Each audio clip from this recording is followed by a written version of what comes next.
Please like and subscribe our channel. Top 10 terrible jobs boys have done through history. 1. Chimney sweep. The tragic life of the chimney sweep all too often ended in death. Alas, the risk of death was deemed a necessary evil, as the lack of clean chimneys would have been catastrophic on a far larger scale for city dwellers through uncontrolled fires and freezing temperatures. In fact, it was the Great Fire of London in 1666 that led to the adoption of boys, some as young as 4, for the task. The little boys were purchased from their parents and forced into tiny chimneys with brushes to do a job that was otherwise impossible due to the sharp angles and considerable length of some chimneys.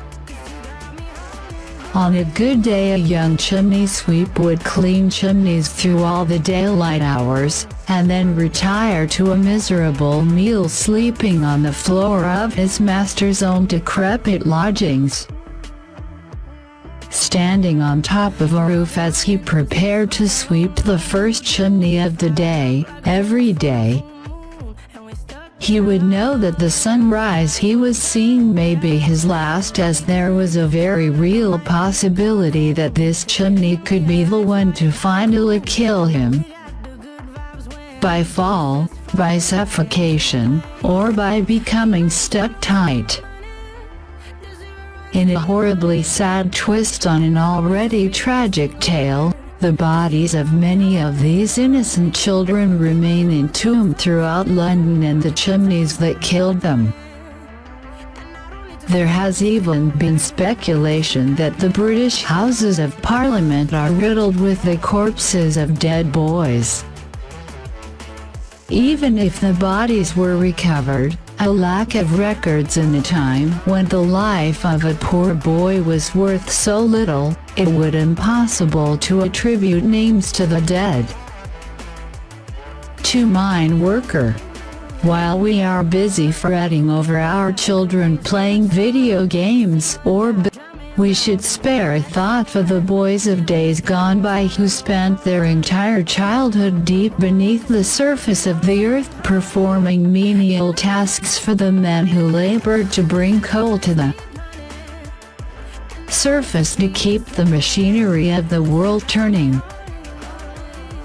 These children, such as the boy pictured in 1908 with an oil wick lamp attached to his cap, worked from 7 a.m. to 5:30 p.m. daily in the mines, driving the animals that pulled the wagons of coal, opening and shutting doors that kept the miners safe from potential hazards should they arise, or basically performing any task assigned to them that their small bodies or hands were more suited to than those of adult men.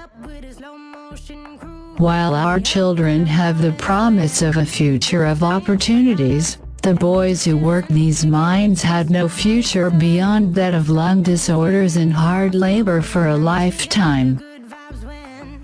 And that was the good news. The bad news was that you ran the risk, daily, of being killed by a mine collapse. The eyes of the child pictured here cannot hide his acute awareness of that fact. 3. Prostitute. One of the lowest jobs on this list is, tragically, one most frequently seen still today, and perhaps performed in even greater frequency than in the past due to the secret nature of many online apps and websites abused for the purpose. Child prostitution is most frequently associated with girls, but it is equally common and harmful amongst boys. In Victorian England, Jack Saul caused a scandal when he announced himself, shamelessly, as a sodomite and a professional Mary Ann in court at the age of 18. admitting to an already long and prosperous career as a rent boy, indicating that he had begun in the profession back in Ireland as a child. Rumors circulated that one of his clients was the handsome Prince Albert, a mere 7 years older than he and the eldest grandson of Queen Victoria, then reigning. Interestingly, this is the same Prince Albert who has many times been touted as having been Jack the Ripper. He died at 28 of the Spanish flu pandemic. Prostitution was particularly common amongst Catholic boys in a time when papists were seriously discriminated against in England by law. Additionally, many of the children who took part in this occupation would have been practically enslaved for the purpose by pimps and street gangs. These days many of the boys involved are runaways with very few options for earning money legally due to child labor laws and absent families. Pictured are two boy prostitutes haggling with potential customers in Times Square, New York, in the 1970s. 4 soldier. Child soldiers are known to exist today, but this is true going right back to ancient time when the Romans regularly hired boys as young as 14 for the general army. In recent times, for example El Salvador in the 1990s, boys fought for the rebel troops and many child soldiers were seen across the Balkan region during their troubles. The most shocking example of an historic nature is that of Momcilo Gavric, the 7-year-old boy who was accepted into a Serbian army unit and made a corporal a year later at the age of 8. He joined due to being orphaned when his family were killed in the war. He assisted military in the destruction of the troops who had taken the lives of his parents. After the war he was sent to England to school, but he returned in time and remained in Serbia until his death aged 86 in 1993. Many monuments have been erected to his memory. 7. Despite the fairy tale story of Momcilo Gavric's life, children in the military is a terrible situation that should be prevented. Unfortunately, most nations, at least Western ones, have laws against the use of children in battle. 5. Cotton mill worker. The invention of the cotton gin, and a variety of other mechanical devices soon after was a godsend in the post-slavery West. The American Civil War and the abolition of the slave trade by Republican President Lincoln led to a shortage of cotton in Europe, which verged on a crisis for the nation. But, as life returned somewhat to normal in the States with a new approach to the cultivation and picking of cotton, the industrial inventions brought things back to their peak and beyond. The new machines were faster than a man, more accurate than a man, but far deadlier. There was a very real risk of loss of life or limb through the use of the cotton gin and spinning machines. Safety mechanisms were not considered important, and oversight in the factories was lacking. And, kids being kids, occasional mishaps were bound to happen. Pictured here is 12-year-old Giles Newsom in 1912 who had 2 fingers ripped out of his hand by a spinning machine in the cotton mill. He had slipped and his arm got caught in the gears of the machine.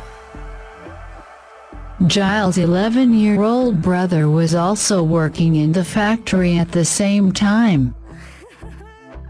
The reaction from his family to the accident is rather incongruous with our modern principles. Now he's just got to where he could be of some help to his ma, and then this happens and he can't never work no more like he oughter. This apparently heartless quote from the boy's aunt underscores how truly important child labor was to family survival in the days before central banking and easy credit. Or, perhaps the aunt was simply sending a message to the mill owner to cough up bigly in compensation. 6 Bootblack less than shoeshine boy. There is an anecdote that tells us that Joe Kennedy, former President Kennedy's father, upon being given stock tips from a shoeshine boy, realized that if a kid who polished dirty old boots for a living could trade stock in the market, it might be time to get out of it. He immediately sold all of his stock and avoided the massive market crash the next day that launched the Great Depression. Anecdotes aside though, the job of Bootblack was a tough one. The boys involved frequently fought others in the same trade for their corner, and you can imagine how vicious that could get when starving children are involved. The job would produce barely enough money to live, and that meant that it was a 7-day-a-week gig, rain or shine. But, for those who were able to acquire the expensive polish and kit needed, it was a far better option than many of the others at the time. The very first recorded image of a person is that of a man having his shoes polished by a bootblack. The photo was taken in 1838 and you can see it here. The people are in the lower left quadrant. At the time of the photo, Gregory XVI was Pope. He was the last pontiff who was a simple priest when elected. He was ordained a bishop 4 days after he became Pope. He was the Pope who condemned and forbade participation in the Atlantic slave trade. Another Bootblack-related fact is that the character of Enoch Thompson in the brilliant television series Boardwalk Empire credited his rapid rise to the reading of the book for boys called Ragged Dick or Street Life in New York with the Bootblacks. Unlike the characters in the TV series, the book is real and was written by Horatio Alger Jr. in 1867. It tells the tale of young Dick who starts life as a poor boy on the streets of New York blacking boots, and is lifting himself up through perseverance, thrift, and cleverness. Ragged Dick's Bildungsroman, coming-of-age story, was immensely popular at the time of publication as it typified the good character that all boys sought to attain. Books such as these epitomized the American dream. I cannot recommend them enough to modern teenage boys and grown men alike for the sheer pleasure of their reading. You can buy them here. Ad astra prospera. 7 Cannery Worker. Working in the canneries meant standing for hours in the freezing Atlantic winters chopping, packing, and hauling fish and other foods. Canning was still a fairly young enterprise, and like so many other jobs on this list, needed a big workforce of unskilled laborers. children, like the boy above, aged 9, were paid up to 5 cents per box that they processed. Notwithstanding the dangers of working in such terrible conditions, terrible enough for grown men, the boys were also required to handle extremely dangerous cutting tools and canning machines, designed to slice and seal metal.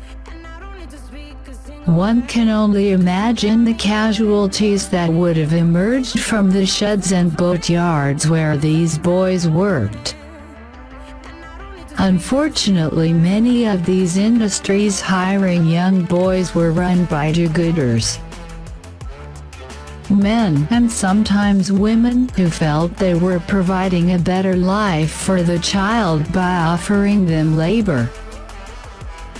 This definitely brings to mind the famous quote of C.S. Lewis, who said of all tyrannies, a tyranny sincerely exercised for the good of its victims may be the most oppressive. It would be better to live under robber barons than under omnipotent moral busybodies. The robber baron's cruelty may sometimes sleep. His cupidity may at some point be satiated, but those who torment us for our own good will torment us without end, for they do so with the approval of their own conscience.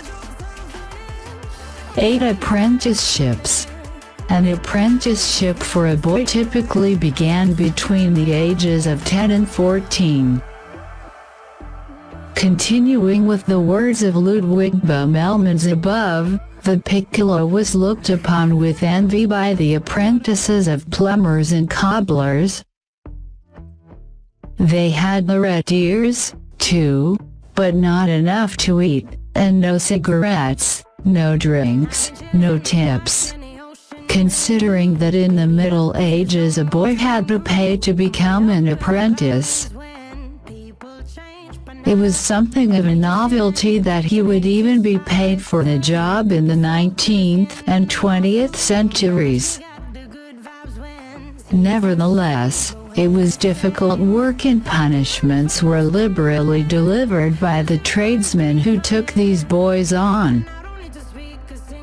But, unlike many of the other jobs on this list, there was at least a reasonably certainty that upon competition of your apprenticeship, a good job with an equally good pay awaited you. Such a prospect in such times of hunger and poverty would have seemed a true blessing to the boys lucky enough to end up in training.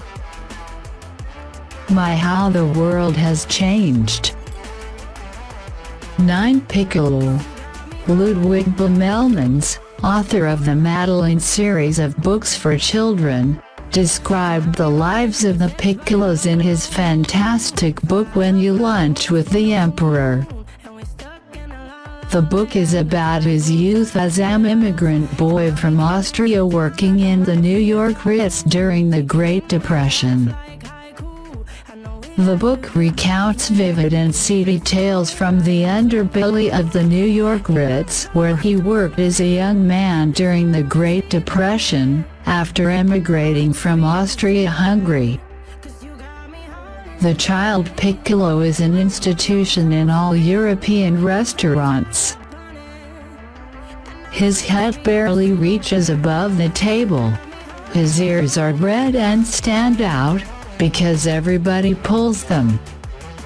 And when he is a man, he will still pull his head quickly to one side if anyone close to him suddenly moves, because he always did that to soften the blows that rained on him from the proprietor down to the last chambermaid.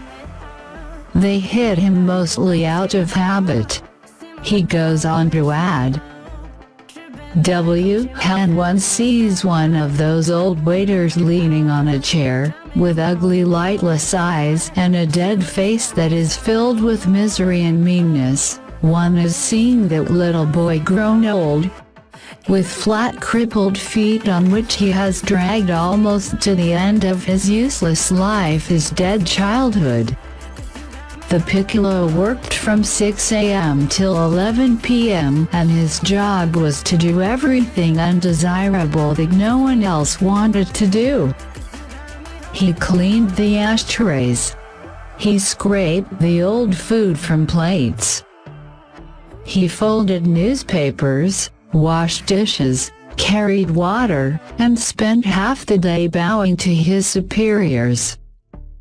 Despite this, the job of the piccolo was, for a boy at the time, not the worst option available to him, as we shall see. The 1993 film King of the Hill, unrelated to the animated TV series, is based on the life of a young boy forced by circumstances to become a piccolo.